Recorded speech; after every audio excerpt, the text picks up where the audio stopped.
Bonsoir et bienvenue dans cette édition de Récap. Voici les titres de ce vendredi 2 mai. Le pape François est décédé lundi dernier, ses funérailles avaient lieu ce samedi. La place Saint-Pierre débordait de fidèles. Cela fait 100 jours que Trump est au pouvoir, 100 jours mouvementés pour le monde entier. Au Canada, les élections fédérales remportées par les libéraux, peut-être à cause de Donald Trump. Une panne monumentale dans la péninsule ibérique, plus d'électricité pendant plusieurs heures. En France, un adolescent tue une de ses camarades et en blesse 3 autres, un pays sous le choc. Une rencontre presque improvisée pendant les funérailles du pape. Zelensky et Trump se sont rencontrés au Vatican. Karine Keller-Souter et Guy Parmelin reviennent des États-Unis. Après une semaine de négociations, ils sont satisfaits. Juste à temps pour les retours de vacances, le Grand Saint-Bernard a rouvert ce dimanche. Une installation pilote dans le canton de Neuchâtel des panneaux solaires sur des rails de train. Et puis Lausanne s'incline face à Zurich en hockey, 4 victoires à 1. La déception de tout un club. Récap, c'est tous les vendredis à 19h, sauf exception, sur la chaîne de TMV 2000. Ces funérailles avaient lieu ce samedi au Vatican. Le pape François est décédé à l'âge de 88 ans.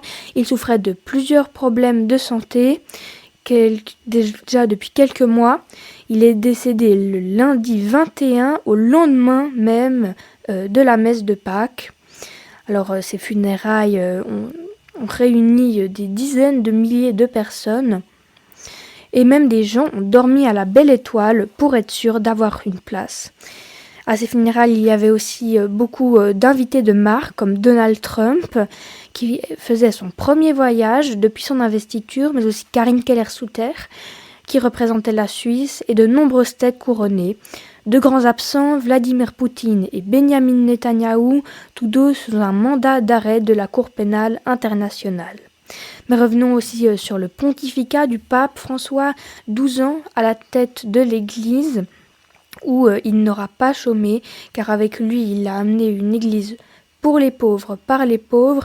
Il soutenait les migrants et les plus démunis. 100 jours que Trump est au pouvoir et déjà plus de 140 décrets signés. Il aura chamboulé l'État fédéral en démantelant plusieurs services. Il aura amené une politique migratoire très ferme. Et pour ces 100 jours, il était à Détroit avec ses partisans, mais depuis son élection, sa popularité ne fait que de décroître.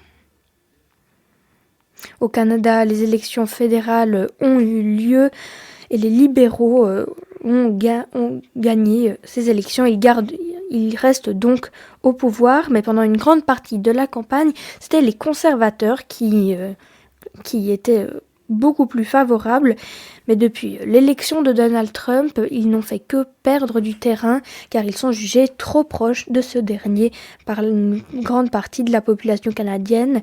Ils avaient 20 points d'avance et au fil des semaines, ces 20 points ont totalement disparu pour laisser une nouvelle fois la victoire aux libéraux. Pendant même les funérailles du pape François, une image a fait le tour du monde, celle de Volodymyr Zelensky et Donald Trump qui se parlaient pendant 15 minutes en plein milieu de la basilique Saint-Pierre. La discussion a été jugée constructive par les deux parties, 15 minutes qui pourraient peut-être mener à un accord. En Espagne et au Portugal, une énorme panne a eu lieu. Plus d'électricité pendant plusieurs heures, la péninsule ibérique a tourné au ralenti et la cause exacte de cette panne n'est pas totalement connue, même si certains parlent de problèmes avec les énergies renouvelables. En France, un adolescent de 16 ans tue l'une de ses camarades et en blesse 3 autres. Le jeune était partisan d'Adolf Hitler et du régime nazi. Il aurait tué sa victime à l'aide de 50 coups de couteau. Après les droits de douane imposés par Donald Trump, Karine Keller-Souter et Guy Parmelin se sont rendus aux États-Unis pour commencer des négociations. Ils ont rencontré plusieurs membres de l'administration Trump, mais pas le président. À la fin de cette semaine, le Conseil fédéral était satisfait. Ils ont dit que la Suisse était sur une liste de 50 autres pays, de 15 autres pays, avec qui Washington était prêt à négocier. Il a pu rouvrir dimanche dernier. Le Grand Saint-Bernard est un axe très prisé pour passer de la Suisse à l'Italie. Alors après les fortes intempéries des vacances, il a dû être fermé pour cause des chutes de pierre qui avaient endommagé la galerie. Alors si pour l'instant il n'a pu rouvrir que sur une voie, c'est déjà ça. Il a pu rouvrir dimanche, juste à temps pour les rentrées de vacances. La perte estimée pour l'exploitant du tunnel est estimée à 400 000 francs, car Pâques est une des périodes les plus prisées pour passer dans ce tunnel. Dans le Val de Travers à Neuchâtel, a été testée une technologie prometteuse, celle d'installer des panneaux solaires sur les voies de train. Alors si pour l'instant le projet n'est que sur 100 mètres, il pourrait s'étendre bien plus, bien qu'il faut rester réaliste, même si les 5000 km de rails suisses étaient équipés de cette technologie, 1 TWh serait produit par an, alors que la consommation suisse est de 60. C'est la 2e année d'affilée que la même situation se produit. Une finale Lausanne-Zurich et à chaque fois le même vainqueur, Zurich, champion en titre.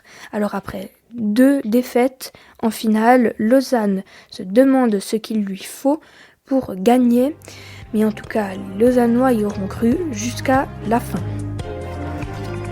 Voilà, c'est la fin de cette émission. Merci beaucoup de l'avoir écouté. Excellente soirée et à la semaine prochaine.